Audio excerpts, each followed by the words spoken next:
వరంగల్లో ఈ నెల 27న జరగనున్న బీఆర్ఎస్ రజతోత్సవ సభను విజయవంతం చేయాలని రాజ్యసభ సభ్యుడు వద్దిరాజు రవిచంద్ర పిలుపునిచ్చారు. ఈ మేరకు గులాబీ శ్రేణులు సిద్ధమవుతున్నారు. ఖమ్మం పాలేరు నియోజకవర్గ సన్నాహక సమావేశంలో బీఆర్ఎస్ పార్టీ జిల్లా అధ్యక్షుడు తాతా మధుసూదన్, ఎంపీ వద్దిరాజు రవిచంద్ర, మాజీ ఎమ్మెల్యేలు కందాల ఉపేందర్ రెడ్డి, సండ్ర వెంకటవీరయ్య హాజరయ్యారు. ఈ సందర్భంగా నేతలు మాట్లాడుతూ కేసీఆర్ హయాంలోనే తెలంగాణ అభివృద్ధి జరిగిందని అన్నారు.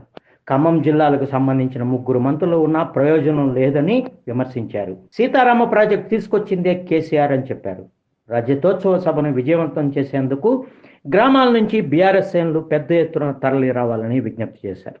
రాష్ట్రం పాలించినటువంటి కేసీఆర్ గారు కాదని 432 అబద్ధపు హామీలతో మోసపోయాం. ఇందాక నామాన్ని చెప్పాడు.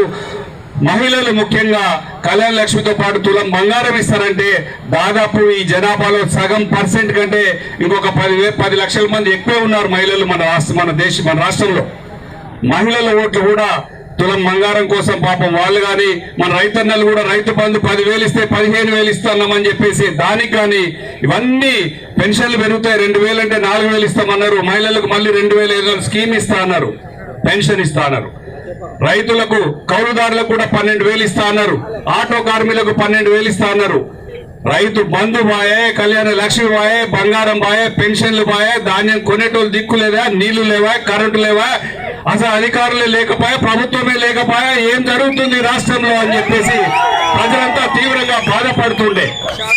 అందులో ముఖ్యంగా ఒక మంచి ఎమ్మెల్యేను కోల్పోయినమని ప్రజలు కూడా బాధపడుతున్నారు. ఇక్కడ ఈ సంవత్సరాల కాలంలోనే ఒక ముఖ్యమంత్రిని ఇంత ఘోరంగా అవమానపరిచి అంత తిట్లు తిన్న ఈ దేశంలో ఉన్నటువంటి ముఖ్యమంత్రి, ఏకైక ముఖ్యమంత్రి.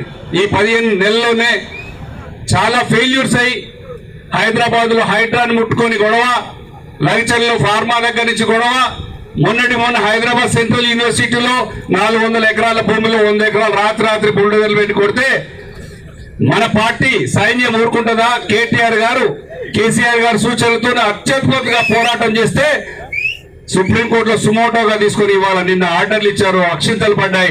అధికారులందరూ జైలు పోతారా, అడవిని తొందరగా నిర్మించుకుంటారా అని చెప్పేసి వార్నింగ్ ఇవ్వడం కూడా జరిగింది.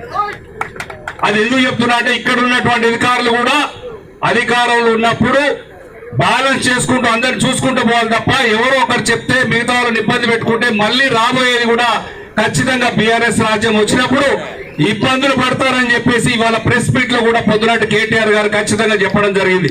మనం ఎమ్మెల్యేగా ఉండగా మనం ఎట్లా చేసినాం, మీరు ఒకసారి ఊళ్ళల్లో కూడా అందరూ కూడా ఒకసారి దాన్ని గుర్తు చేసుకొని అప్పుడేం జరిగింది, ఇప్పుడేం జరుగుతుంది జనానికి వివరించే ప్రయత్నం చేయండి. అప్పుడు ఇప్పుడు ఉపేందర్ రెడ్డి ఆశయం, అభిలాష, కోరిక జనంతో ఉండటమే, జనాల కోసం పనిచేయటమే. మీరందరూ కూడా బహుశా ఆ రోజున చూసుంటారు. మనం ఒక కళ్యాణ లక్ష్మి కావచ్చు, సీఎం రిలీఫ్ ఫండ్ కావచ్చు, లేకుంటే ఇంకోటి కావచ్చు, ఈ స్కీమ్ ఏదైనా కావచ్చు, మనం ఎక్కడన్నా ఒక పార్టీ వాళ్ళకే చేద్దాము, పార్టీ వాళ్ళకే చేయాలని ఇప్పుడు చెప్పినామా? అందరికీ మనకు పార్టీలకు అతీతంగా, కులాలకు అతీతంగా, మతాలకు అతీతంగా అందరికీ చేసినాం. ఏ రోజున కూడా మనం మన దగ్గరికి వచ్చిన మనిషిని మనం కాదని లేకుంటే చేయొద్దనే మాట చెప్పలేదు. మరి ఈ రోజు ఏం జరుగుతుంది? మరి మీరందరూ దాన్ని జనంలోకి అర్థమయ్యేటట్టుగా చెప్పాలి. ఇప్పుడు మీరు ఒక చిన్న మాట, మీ అందరూ కూడా ఒక చిన్న క్వశ్చన్. బహుశా ఇక్కడికి వచ్చిన వాళ్ళందరూ కూడా మన పార్టీ ముఖ్య కార్యకర్తలే. దీంట్లో ఎంతోమంది నన్ను ఎన్నోసార్లు కలిసి ఉంటారు. మీ ఎమ్మటి వచ్చిన వాళ్ళు కానీ మిమ్మల్ని కానీ ఒక్క మనిషి అన్న దీంట్లో నన్ను కలవకుండా వెళ్ళారా? ఎవరు మాట్లాడతలేరు కదా. ఉపేందర్ రెడ్డిని కలవకుండా ఎవరైనా వెళ్ళారా? ఈ రోజు ఎవరైనా మిమ్మల్ని చూసేటోళ్ళు, కలిసేటోళ్ళు జనాన్ని ఉన్నారా? ఏడికి పోయినా పార్టీలు ముచ్చట చెప్తున్నారు. అంతేనా? నిజమేనా? నీది ఆ పార్టీ, నాది ఈ పార్టీ అని చెప్తున్నారు. మనం జనం, మన వాళ్ళు జనం మనం కావాలని కోరుకున్నాం. కానీ ఏ రోజున కూడా మనం పార్టీల ముచ్చట మాట్లాడలే. ముందు జనానికి మేలు జరగాలి. ఈ రోజున కూడా మళ్ళీ కూడా చెప్తున్నాం. సరే ఆ రోజున జనం మనకి ఎందుకు వేయలేదో, ఓట్లు కాలేవు, సరే ఊళ్ళో లేదో చెప్తారు కదా, అట్లా ఏదైనా జరగని. అయినప్పటికీ కూడా మనకు ఓట్లు వేయని వాళ్ళందరూ మనకేం శత్రువులు కాదు. మనని ఈ రోజున నిజంగా కూడా ఎవరైనా ఇబ్బంది పెట్టాలనో, మనకు వ్యతిరేకంగా ఉండేటప్పుడు మాత్రం ఖచ్చితంగా శత్రువులే. దాంట్లో ఏం తేడా లేదు. ఖచ్చితంగా చూస్తాం, అది చెప్తాం మళ్ళా. కానీ నేనేమంటున్నా అంటే ఖచ్చితంగా ఊళ్ళల్లో ఆ డిఫరెన్స్ని జనానికి అర్థమయ్యేటట్టుగా చెప్పండి. ఆ రోజున ఎట్లుండే ఈ రోజున ఎట్లున్నది, ఈ రోజున ఏం చేస్తున్నాం.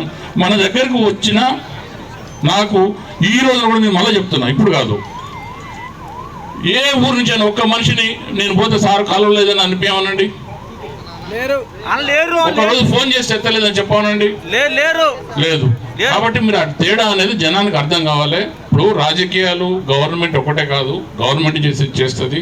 దాంతోపాటు ఒక మనిషిగా మనం చేయాల్సింది, ఒక మానవత్వం ఉన్న మనుషులుగా మనం ఏం చేయాలో. నాకు నిజంగా ఈరోజు కొన్నిసార్లు చాలా బాధ అవుతున్నది. చిన్న దానికి ఒకటి ఫోన్ చేస్తాడు, సార్ నాకు హాస్పిటల్ చూపించుకున్నా సార్, మందులు కొనుక్కోవాలంటే 500 ఉంటాడు. లేకుంటే ఒక అమ్మాయి, నేను సార్ కాలేజీకి పోతున్నా సార్, నా దగ్గర 5,000 ఫీజు కట్టాను అంటుంది. ఇట్లా రకరకాలుగా ఇబ్బంది పడుతున్నారు. ఆ రోజున మనం నిజంగా నాకు అవకాశం ఉన్న ప్రతి ఒక్కరికి సాయం చేసినాం, రాజకీయాలకు అతీతంగా, రాజకీయాలకు సంబంధం లేకుండా. మరి ఈరోజు ఏం జరుగుతుంది, దయచేసి మీరందరూ కూడా మీ ఊళ్ళల్లో ఖచ్చితంగా తెలియజెప్పండి.